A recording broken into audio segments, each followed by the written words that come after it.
So the following program may be pre-recorded. The Word on Wealth with Gary Quackenbush is sponsored by the Word on Wealth Radio Network. This is the Word on Wealth with Gary Quackenbush of GQ Law. Gary is a San Diego financial solutions attorney protecting people like you. The Word on Wealth team of financial experts is here to answer your questions and help preserve your family's financial future. You're live. Ladies and gentlemen, boys and girls, today on the Word on Wealth, this is Gary Quackenbush. Hey, it's a good week. It's a good week for radio. We're going to talk about trusts today, living trusts, family trusts. We're going to even get into a little bit of, in our second half, we're going to get into taxes, because I know everybody likes to find out about taxes. We're going to talk about that in the second half of our show. So to start out, I want to talk about different types of trusts, because we always hear about, living trusts and how that all works and what is a living trust. And people kind of get confused and they say, well, I want a living will, Gary. I want a living will. What is a living will? What is a living trust? Well, first of all, a living will is not a living trust. A living will is a document that talks about your health care at the end of your life. You want to be on life support, if you're in a coma, if you're vegetative or not. That's the living will. Don't get that confused with the living trust. To make it so that it's not confusing, what I do in my office is I don't call it a living will because it's too confusing. I call it instead a healthcare power of attorney. That healthcare power of attorney includes a physician's directive, a health directive, an assignment of somebody to make decisions for you when you can't. And that way, during incapacity, if you're in a hospital, you're non-communicative, you can't respond to the doctor, you can't even tap your finger, blink your eyes or anything, then somebody else is going to make decisions for you. That person is your healthcare power of attorney. So that's what that document is all about. A living trust is the only living thing that we should be concerned about. And a living trust is the document that creates a whole host of different things. A living trust can kind of open up different things at death. It can change at incapacity. It could change as your family changes. A living trust is a living document because it is created while you are alive and competent and can make changes and can think about changes. That's why it's considered living. So the best way to think of it is living. It's a living, breathing, changeable document. All right. However, when you pass away or become incapacitated, that living trust, it is no longer a living trust. It becomes an irrevocable trust. That way, if you became incapacitated, somebody can't go in and decide they're going to change things like, dad's incapacitated. He doesn't know what I'm going to do. I'm going to go in and amend this because I'm the successor trustee, whatever. You can't do that with a living trust. You can't do that with any trust. So if you're trying to do that, dad's incapacitated, that's a bad idea. And I guess that's one of the things that we deal with quite a bit at my law firm, GQ Law, is that sometimes people towards the end of their life, the beneficiaries around them, a lot of times it's the one that's doing the caretaking. Somehow parent gets, I don't know, I don't know whether they get confused or whatever, but we see that that's when parents sometimes change their mind at the very, very end. They literally don't have capacity and they're wanting to change their mind and give it all to some charity or away from their kids, or give it to favor one kid over the other when their whole life they've never done that. So that's the stuff to be careful about. That's the stuff we can check up with you on and help you figure out whether it's something that should be brought up to the attention of the probate court or something that needs to be arranged and straightened out. Okay. Different types of trusts. This is always a fun discussion in my opinion, but I'm kind of like a trust, I don't know, I'm a trust nerd, I guess, but it's what I've done for 30 years. So I would say one of the exciting things is that there are different types of trusts. And I think the one thing is called an AB trust. That's something that we used to do a lot of, it was a long time ago, but I mean, like all the way up until like 2010, we were doing a lot of AB trusts because we were trying to get it so that people could transfer twice as much to their heirs without having tax problems. But then that situation really went away in 2010. The necessity of creating a trust just to double the size of your exemption, that went away. So if you have husband and wife that have a long-term marriage. The kids that they have are their own kids between the two of them. It's not a blended family situation. In those situations, it is very rare that you need an AB trust. However, I see quite often when people come in for their free trust review that I offer for all of my listeners, I'll review these trusts and say, hey, you have an AB trust. Do you know why? Most people will say, nope, no idea. That's just what my attorney put together. And I look at the year and it's 1989, it's 1995, it's, it's whatever, it's the year 2000. And I understand back in those years, it made sense to do AB trust because we were uncertain about what we needed to have done. But we know now AB trusts, if you have long-term marriage, it's not a blended family situation. A lot of times they just add confusion. See, what happens with an AB trust is it simply means, and you can use any letter, you can use alpha, beta, you can use X, Y, whatever, but it's just AB's pretty standard language. What an AB trust, at the first death, the trust splits into at least two parts, A and B. While you're alive, it's just all A. And then when one person dies, typically in an AB trust, it splits. So half the property goes into a B trust, which we then say is irrevocable, unchangeable. It's the trust now that is effectively controlled by the B person, which would be the below ground person, the decedent. So we call that the decedent's trust or the B trust. Sometimes we call it the bypass trust, a bunch of different names for it. And then you have the A trust, which is the person that is still above ground. That's amendable, changeable, typically. So the money that's in each of those trusts gets handled a little bit differently after the first death. So do we need to do that with your trust? I was talking to my wife about this the other day.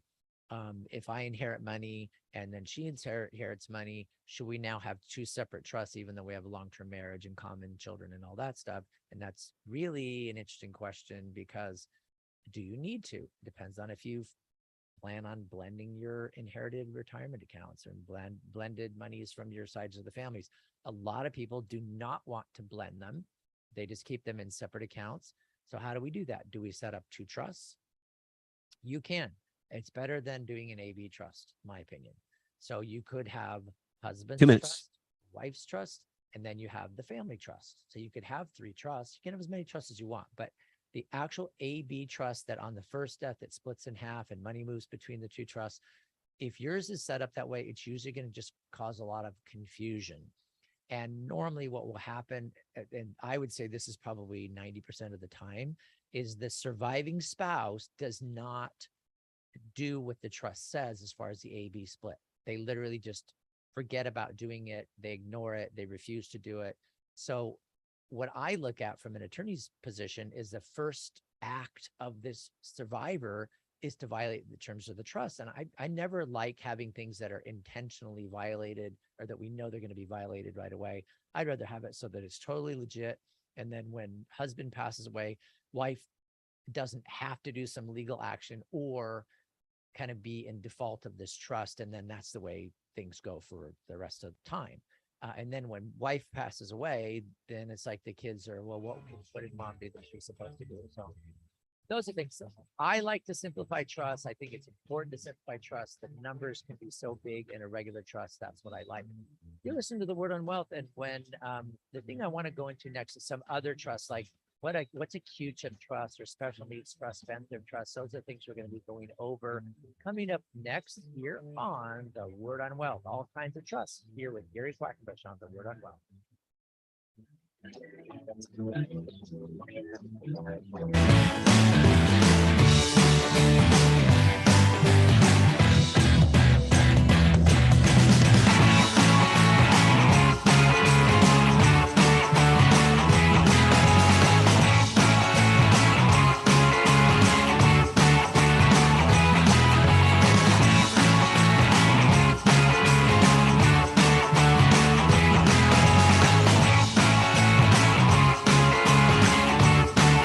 You don't need to know everything. You just need to know where to find answers you can trust when you need them. Welcome to the Word on Wealth with Gary Quackenbush. We're here to help you build, protect, and transfer everything you've worked hard for with expert estate planning.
Rem-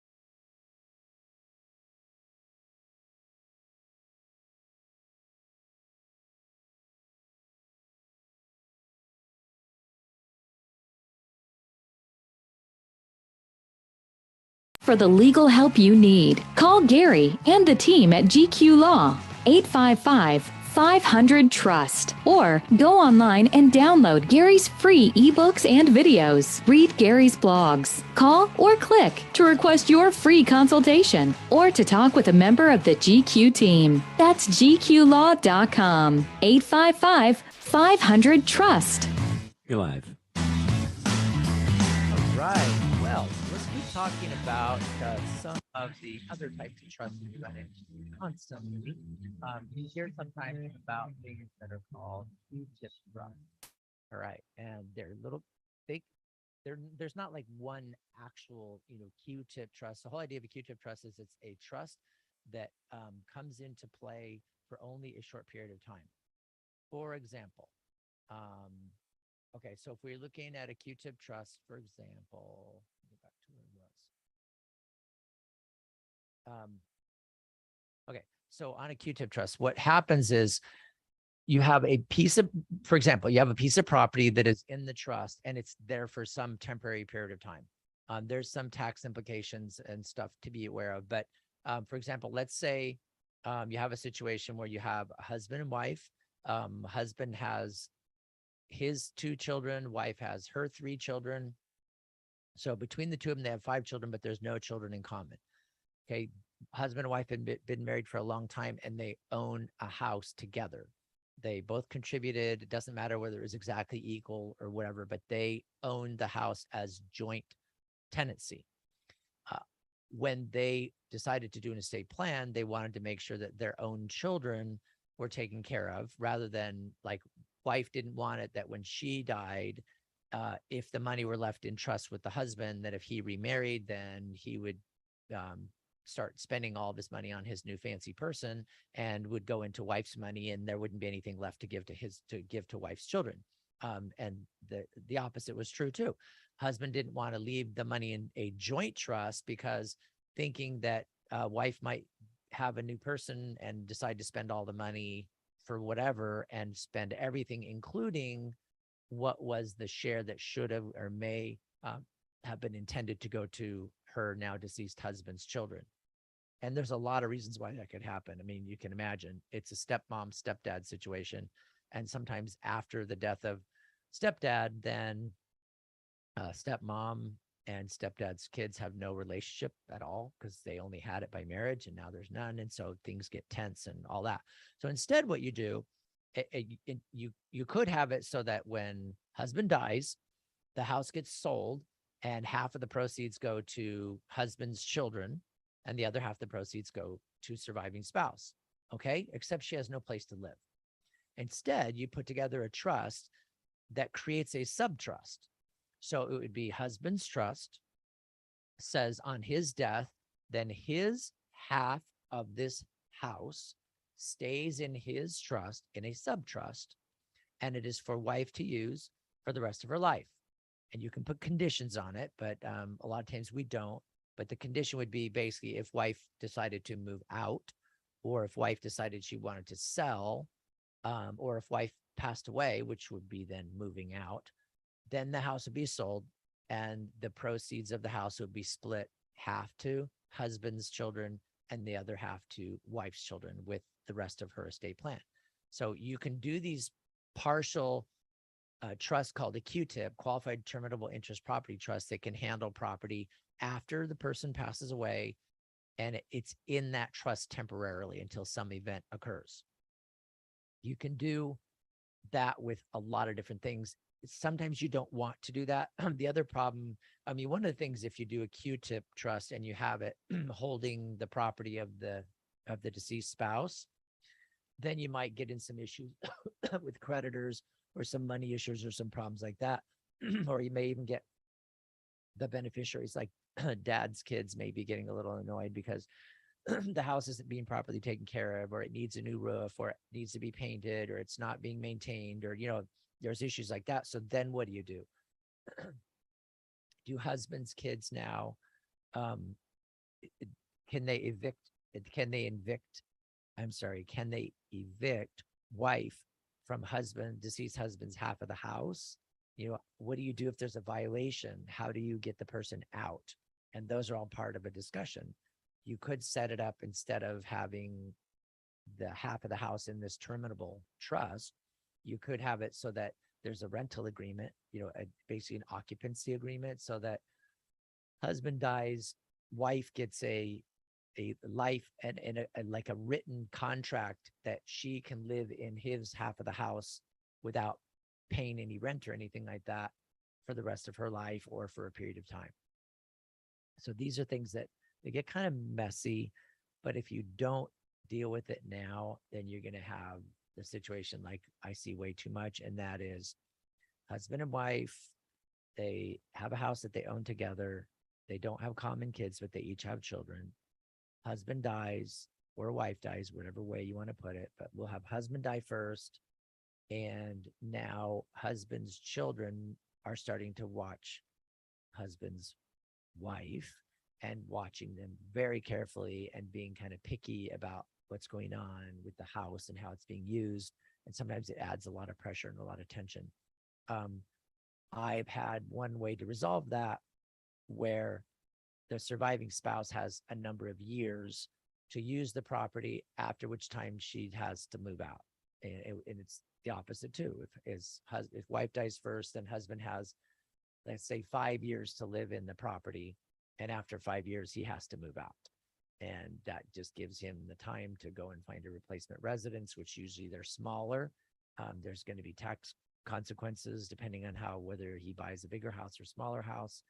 But it makes it so that at least there's some kind of decompression period, rather than husband dies and wife has to move out like right away or fast.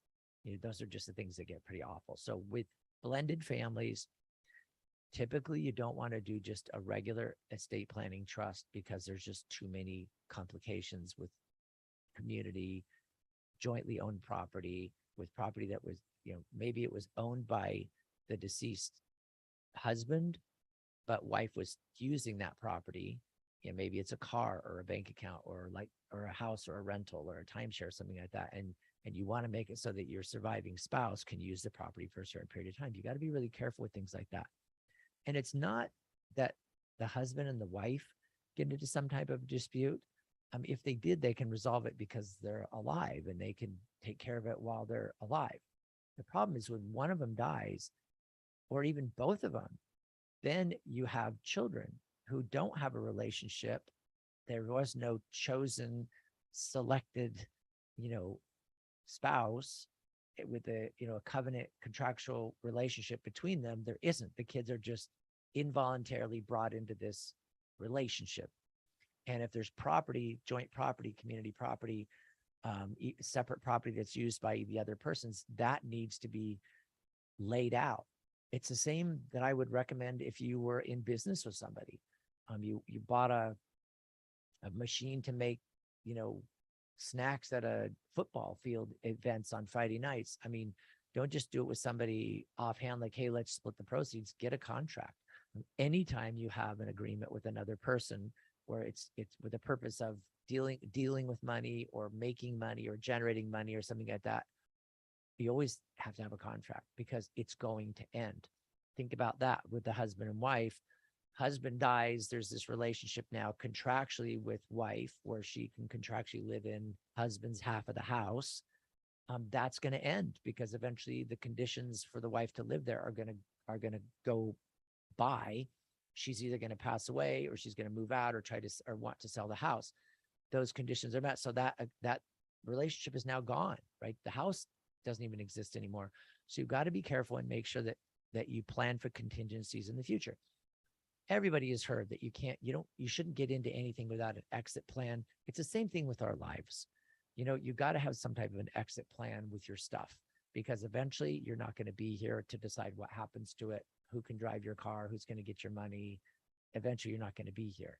You got to then rely on California law, which is, I mean, it'll do it in a pinch, but it's a pain and it's expensive and it's super slow.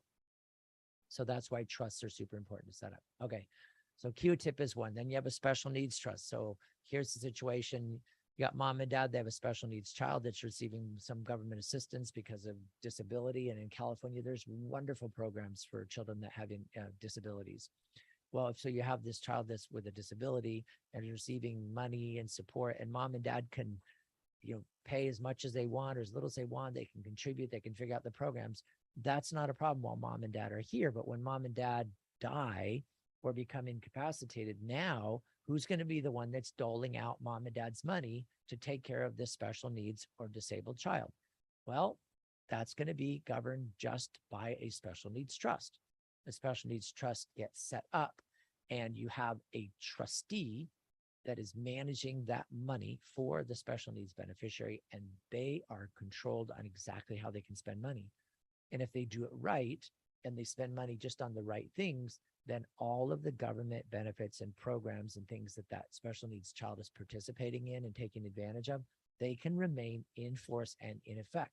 So he or she can receive those continued benefits of all these wonderful programs that are set up in California without forfeiting it. So the reason we're doing trusts, again, is that when the trust is in effect, you are no longer here, but you have left instructions on how things are to be handled and money managed and money spent and stuff like that. So that's the special needs trust. Okay. The other thing is, what about a spendthrift trust where you have maybe you have a kid that just money burns a hole in their pocket. It's worse than that. It's no matter what money they get, they're going to waste it. 2 They're minutes. not going to make wise decisions with their money. And so how do you control that when you're dead? Good question. That's when you set up a trust, and you can have the trust set up so that child, we're going to call them the spendthrift child. That spendthrift child, by the way, that word is the opposite of what you think. Spendthrift is not a good thing. It's somebody that just can't handle their money. They spend it on just whatever and they get taken advantage of. That's the biggest problem. They get taken advantage of. So if you have this child that can't handle any money, even as an adult, you set up a trust.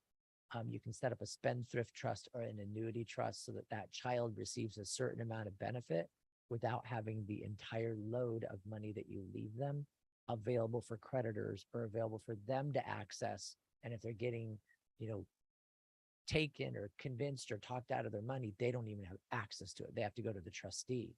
So if they got into some funky business deal, 1 somebody minute. talked them into, you're going to have to go to the trustee and ask for that money. So now you have a financially responsible successor trustee that's managing, helping out, helping make the decisions, kind of being the one that says, no, that's a bad idea because we want to preserve this money for the future.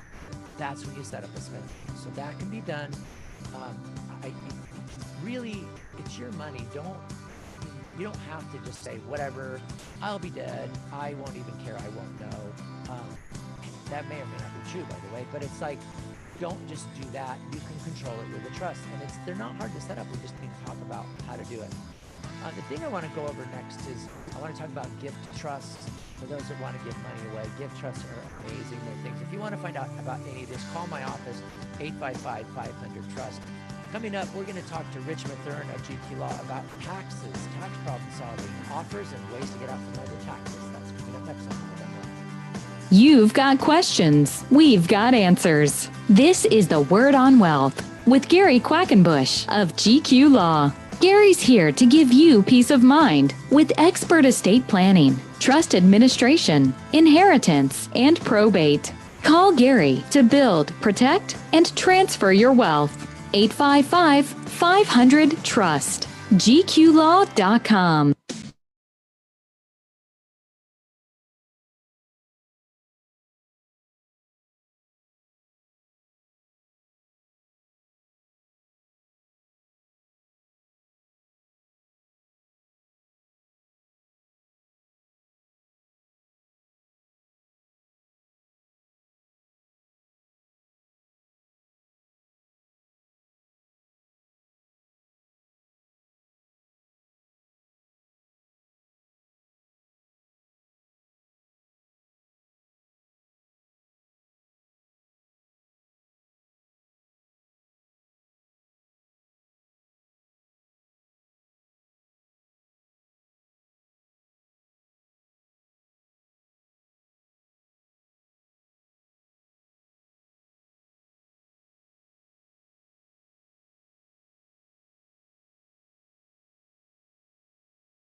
Free initial consultation or to talk with a member of the team. Call Gary at 855-500-TRUST. GQlaw.com. You're live.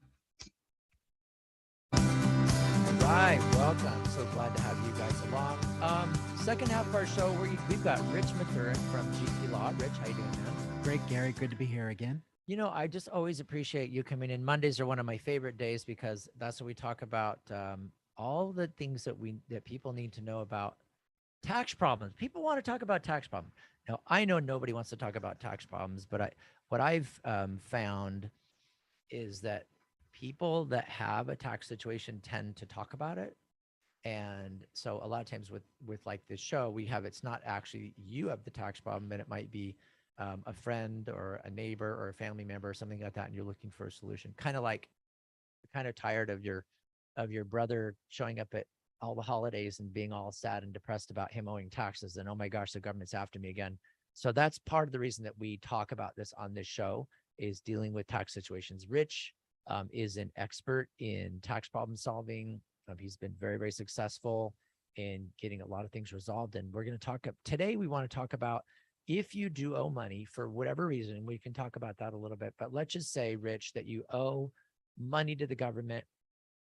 Somebody, they didn't file, now they did, or they went through an audit or something, and they owe like $100,000, and there's no way they're ever going to be able to pay it. They've got a decent job, but that's just too much. They've got a couple of kids, they've got a spouse, they've got a job, but $100,000 is too much. Talk about some of the programs that are available for people like that.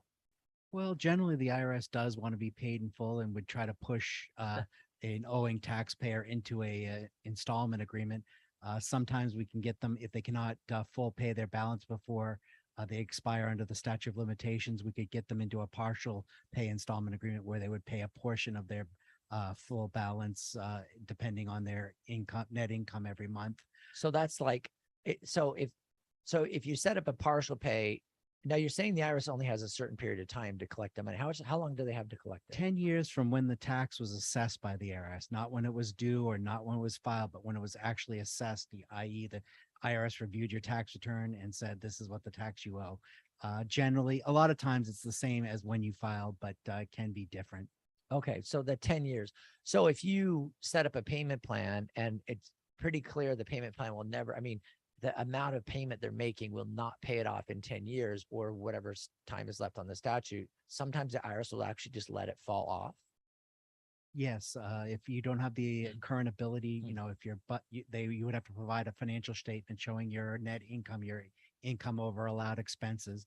And if that amount is, what you can pay, generally you can get into an agreement with the IRS and they will accept that amount on a monthly basis. Your payments would go to your oldest balances first, but some of them will drop off under the statute of limitations before you full paid those balances. That's what's called the partial pay installment agreement. So it's not like, I mean, people, we say in jest, we say there's only two certain things in life, and that is death and taxes, but it's actually not true. I mean, the IRS eventually, they only have 10 years to collect. They don't renew that statute. And it's not even like a regular judgment with people. It's like the IRS has 10 years and that starts running back when they're assessed. So are there other things, like instead of just like having this partial payments, payment plan that maybe they're going to make payments for 5 or 6 or 7 years? Is there another way to do it? Isn't there a thing that where you can offer them money? Yes, this is what's called the offer and compromise program. It's I think it's a little bit misleading on some of the ads you'll hear on television or on the radio about that, the IRS just will accept any sum that you have available for your balance, regardless of the amount. It is generally a formula-based application where it's, I would say generally 80% of the equity in your assets plus your net income times 12. It's quite a complicated and detailed financial statement you have to provide. You have to provide bank statements, pay stubs, vehicle loan statements, things like that. Two things I would clarify is if you can full pay under an installment agreement, the IRS will push you. So if your net income shows that you can pay your full amount before the statute of limitation expires, they're going to push you into an installment agreement and you wouldn't be eligible for an offer. Also, if you have equity and assets, that would be your home equity, retirement accounts that would be more equal to an offer. An offer probably is not something that would be applicable for you. Which makes sense. I mean, if you owe a bunch of money to the IRS and you have so much equity in your house that you have way more equity in your house than the tax liability, that would make sense. And yet we have people calling all the time and saying, okay, I just got off the phone with such and such a company and they told me that I can do an offer and compromise and they could settle my case for 10 cents on a dollar. And I mean, you've had those calls. It's like, well, wait a minute. Did the person ask you about your assets? No, they just promised me that they could settle my case for 10 cents on a dollar. Did they ask you if you have equity in your house? No, they just said 10 cents on a dollar. And then, it's one of those, I have to kind of break their heart and say, well, they don't know anything about you. Do you really believe the IRS is going to take 10 cents on a dollar when you have equity in your house? And then usually they'll say, yeah, I didn't think they would. And then we have to get real. Yeah, I think it's important that any tax professional that you engage in regards to this should have some financial background and understand how financial statements work and what your budget, equity, and assets and things like that. I would never just say that somebody's eligible for an offer without reviewing their financials. It's just, it would be malpractice to do so. Agreed. So, but and like I said, the application is quite complicated. It's probably a 6 or 7 page application. Plus there's a separate application called a 656 form that kind of details how you're going to pay for it, what years are going to be you're offering for. So, the forms are quite complicated. I would say that the real area that we earn our money on the offers is, obviously scrubbing the person's financial statement and making sure the OIC application is done correctly. And I like to say, pigs get fat, hogs get slaughtered. I think people that, take too extreme on their deductions, expenses, things like that, or don't disclose assets, that's very, very dangerous. So I try to scrub it to make sure that it's a presentable case to the offer specialist and to the IRS. And then, usually it had been like 3 months where they were processing offers. Now it's like 6 months, 9 months because of the IRS backlog. But I think where I earn my money is working with the offer specialist. A specific offer person is going to be assigned to the offer to kind of process it and do a financial analysis of the person's, again, income and assets, and kind of say, well, you offered $10,000, but we can believe you can pay 20. And it's kind of incumbent upon me to kind of negotiate with that person and say, hey, no, you looked at this wrong. It should, this is really what the situation is. And maybe it's not 10,000, it's 12,000. But I had a recent case where we had offered 9,000 and the offer specialist came back with her analysis of like 17,000, almost $18,000. I reviewed her analysis and there were a couple of incorrect things that she had, and I got it back down to 11,000. So we settled a $574,000 tax balance for 11,000. That's a good Yeah. bang for your buck. That's a good result. Definitely a good result. And so then the thinking that if I owe, $100,000 in taxes, that I can't just call the IRS up and say, I want to pay you 10 cents on a dollar. And the IRS doesn't say, okay, here's where you send your check. We'll forgive the rest. That just doesn't happen. Yeah, there's no special, Aaron Rodgers price, like they say in the insurance commercials. That it is a formula-based thing where you have to do this application. If you don't do this application, they're just gonna, you can call them all you want, but they aren't gonna accept it. You have to do the application and go through the whole process. They want to see your cards, basically. And the thing with the IRS is that they're not like a regular creditor. It's not like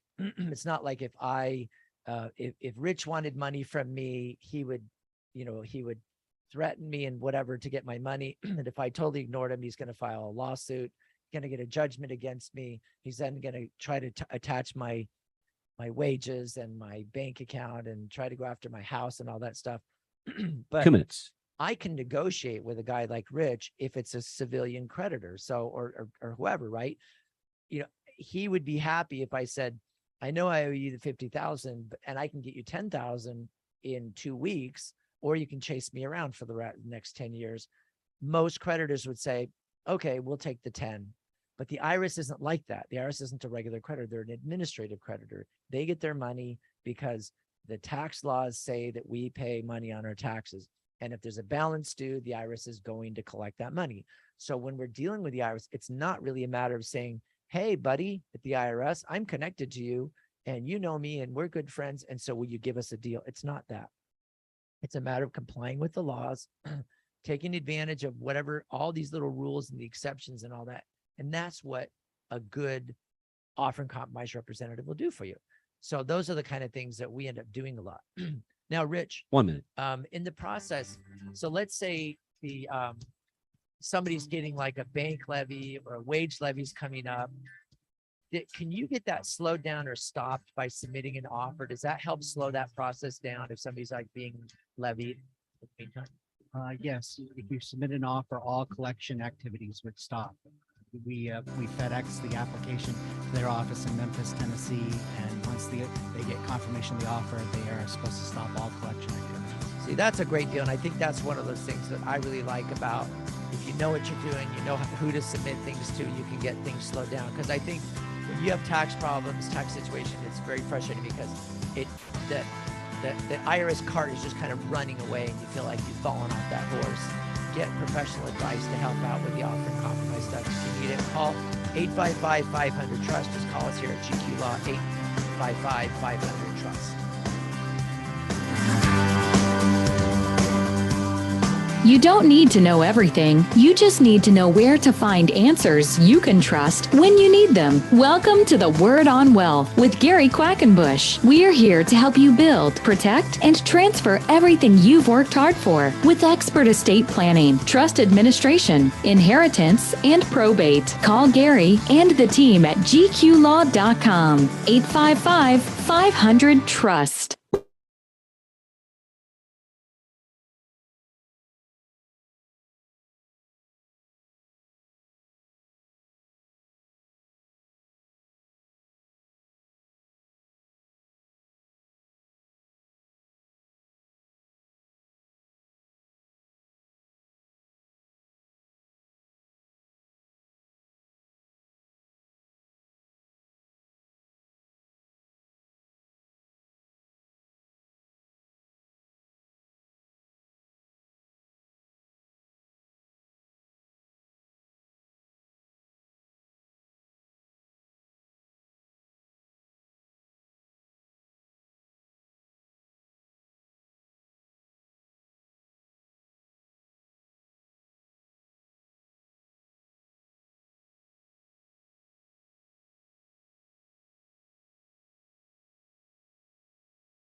Ask for the legal help you need. Call Gary and the team at GQ Law, 855-500-TRUST, or go online and download Gary's free ebooks and videos. Read Gary's blogs. Call or click to request your free consultation or to talk with a member of the GQ team. That's gqlaw.com, 855-500-TRUST. You're live.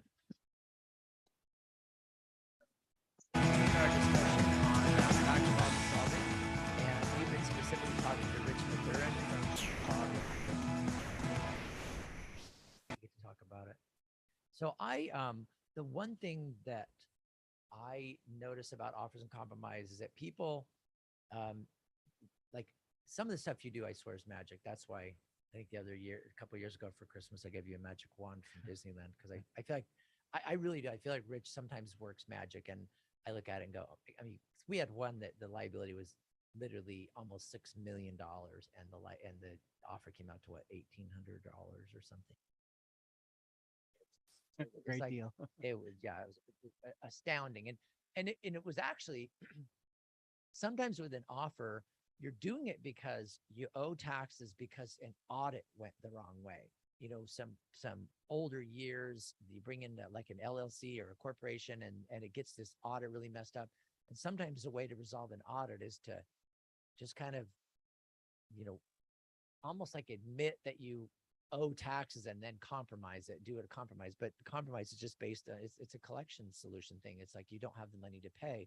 And I just see, I mean, I know Rich and I both talk about this, is sometimes you see somebody that is spending just like, you know, tens of thousands of dollars fighting to try to prove that they're right. And then you look at their assets and go like, wait a minute, even if you did owe this money, the IRS will never collect it because you don't have equity, a lot of equity in your house, and you don't make a lot of money. Why are you spending tens of thousands of dollars fighting? Just agree to part of the liability or whatever number, and then now go into the collection department with the IRS and compromise if you qualify. And I think those are the things where it's not a matter of, you know, you go to a firm like GQ Law and you say, I want an offer. And we say, yes, sir. You know, one offer coming right up. Usually it's like, hey, I want a solution to my tax problem. And we'll look at things like, you know, do you have back taxes? Are you current with your tax returns? Do you have a bookkeeper that's helping you out? Are you doing your own tax returns? All these different things to try to figure out what's the way to get it so that going forward, you're not going to have this nightmare situation over and over. But one of the things, Rich, that I want to bring up, and this is kind of probably a funny thing to bring up, is like you do the offer, the IRS accepts money, and they say, okay, fine, we'll take, you know, the $10,000 to settle the $400,000 payroll tax liability, all these crazy things that you've been getting done. But there's a condition, right? If now 2 years later, the guy gets sloppy again and says, whatever, I'm not going to pay my taxes, what happens? After offer acceptance, there's a rule with the IRS and the offer and compromise program that you have to stay in tax compliance for 5 years going forward after the offer acceptance. So that means you have to file all your taxes on time and pay the balances when due. That means, you know, when you file, you got to send the check in for the balance. So that means, you know, if you're taking out a lot of exemptions on your paycheck and creating a high tax owing at the end of the year, I would revise that so that they're taking out the correct amount of tax every pay period, or else the offer can be returned and you're back to owing the 400,000, and it's like the offer never was accepted. So it's a great program, but it does have that caveat that you got to stay in tax compliance for 5 years going forward. And I always emphasize that to my clients. Please understand, you got to stay in compliance for 5 years going forward. We did have one client that we had to resubmit a new offer for him because they flunked out of it after 2 years because they couldn't pay their tax balance in the second year. So it's a great program, but there does that huge exception that you have to comply with. And I think, Rich, that's one of the reasons I really like the program, is because it's really, I mean, so kind of, and I know this is just my kind of thinking theory type thing, but I really feel like in America, we want people to be productive, because productive people earn money, pay taxes, we move forward, right? If people are unproductive, they don't earn money, they don't pay their taxes, and they run and hide. the IRS has trouble finding people that run and hide, and they find them once in a while and all that type of thing. But what we're able to do with the offer and compromise program is basically, it's kind of like rehabilitation. I mean, tax problems are just really pesky. They're very difficult to get rid of. So you have these situations where you submit the offer and compromise, and a lot of times we're doing them because they don't even qualify for bankruptcy because they have a substituted return or some funky thing went on and they don't qualify for other programs. So we do the offer. And I like the fact that what the client is actually doing is signing a contract with the IRS, promising to stay compliant, to pay their taxes and everything for the next 5 years. Because to me, it's like if they can get through that next 5 years without owing taxes again, they really have kind of gone through this tax rehabilitation thing. Because tax problems, man, they cause divorce, they cause people to not want to exist any longer, they cause business failure. I mean, they're just tax problems really make people like lose a lot of sleep. One other major important thing that I would mention about the offer that's a benefit to the offer and compromise program is that once you get an offer accepted, let's say you get an offer accepted for $10,000, right? 20% would have to be paid down. So $2,000 would have to be paid down, but then the other 8,000 you would have 5 months after acceptance. So you're probably looking at maybe 8 months to a year and a half to pay off that remaining $8,000. So it's not due right up front. So that they do give you 5 months after acceptance. And there's usually like a 3-month processing time. Right. So you have like 8 months after the acceptance to pay the offer back. So that, that's another good thing. Also, I will mention, like you mentioned, the substitute for returns. I can do an offer on returns that the IRS submitted for you. That's not dischargeable in a bankruptcy. So that's a benefit of the offer. All liens are released. If the IRS has filed liens against you, the liens are released when you settle the tax balance with an offer and compromise. So it's a very, very effective program. It is. And I love that once you're in it, you get it accepted, that the IRS literally puts you kind of in this holding pattern and they watch to make sure that you're in compliance. And I've had people say, well, that's not fair. And my reaction to that is, no, it is fair. They're compromising. They're getting rid of a lot of the tax interest and penalty. And sometimes it's just a great way to go. How about, Rich, if you have a situation like they don't qualify for bankruptcy because some of the returns were a result of an audit or a return that wasn't filed late, that wasn't filed on time, or maybe their payroll tax liabilities and things were just whatever happened, health issues, bad decisions, dumb decisions, it doesn't matter. They owe taxes. And now we're trying to figure out how to give into an offer and compromise. Sometimes people just they're not set up for the offer. Like they're not working consistently. They're still on unemployment. They have really spotty income here and there, but there's all these things that it seems like to get somebody actually set up for an offer, you really need to work with them. Right. Yeah, I mean, they can't be on like unemployment and basically like you're between jobs. And so you submit an offer. No, the offer does require you to have a steady stream of monthly income. For somebody like that, I would probably propose trying to get into what's called the currently not collectible status with the IRS. That's where you do provide a financial statement showing them what you're earning, what your expenses are, what your assets are. And it basically says, IRS, I don't at the current time have a ability to pay any of the tax that I owe, and they will put you in this currently not collectible status, and you won't have to make any payments to them, and they won't do any collection activities. I will say that it's at a point in time. So if you win the lottery the next day, or you get a job where you can start paying back your taxes, they can take you out of the non-collectible and put you back into collectible status. Then maybe the offer is the better avenue for you. And I think that's where it's really good to have a relationship with somebody that knows what they're doing. Because if you're in currently not collectible, you can't really submit an offer because the IRS doesn't want you to submit an offer when times are really bad. And then as soon as the offer is done, you get this big fat job. You saw it was sitting there waiting for you. So you have that relationship where you set things up maybe in a currently not collectible. And then we know about how much money you should be making to get an offer qualified. And so sometimes there's a lot of kind of coaching involved to get you set up to where you are successful in an offer and compromise. I think that offers are very good. You mentioned the person that had the $6 million tax debt, and they were, if you have Social Security and 2 pension, minutes. those are good candidates for offer. I will mention that the IRS can levy 25% of your pension, and they can levy 15% of your Social Security. So, they're going to be always be there, it's sort of a dark cloud. So I would suggest for those people that are kind of on a fixed income pension, Social Security, an offer might be a really good program for them. That's interesting because if they're on Social Security or if they have a pension, that is consistent income. That's and that consistent income. qualifies them. That's perfect. Yeah. Most of those people don't have a lot of assets, and they again, if they have the threat of getting those amounts levied, if you can submit an offer and get it taken care of now, that gets the monster away from your door, so you can live in peace, I guess, going forward. Like you said, fresh start. No, I think that's the thing that is really important, is that this program does exist, and there's some very 1 minute. qualified for the offer and compromise. So it's not just a matter of calling the IRS up and saying, hey, it's 10 cents on a dollar. It's really, for one thing, sometimes it's way less than 10%. We've done offers that were way less than 1%.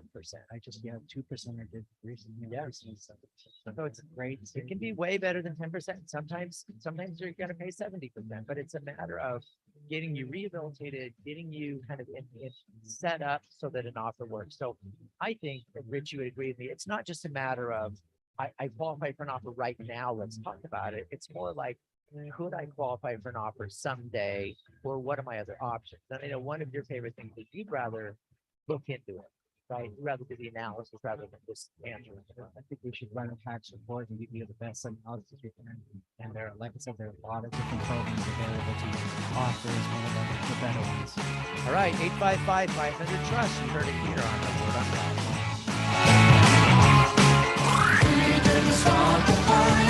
Tell a friend about the Word on Wealth, featured since 1995, with financial solutions attorney Gary Quackenbush, an expert in estate planning, wills and trusts, and tax problem solving. Gary is past president of the California Society of Tax Consultants. Reach out to us. The Word on Wealth team of financial experts is here to answer your questions and help you preserve your family's financial future.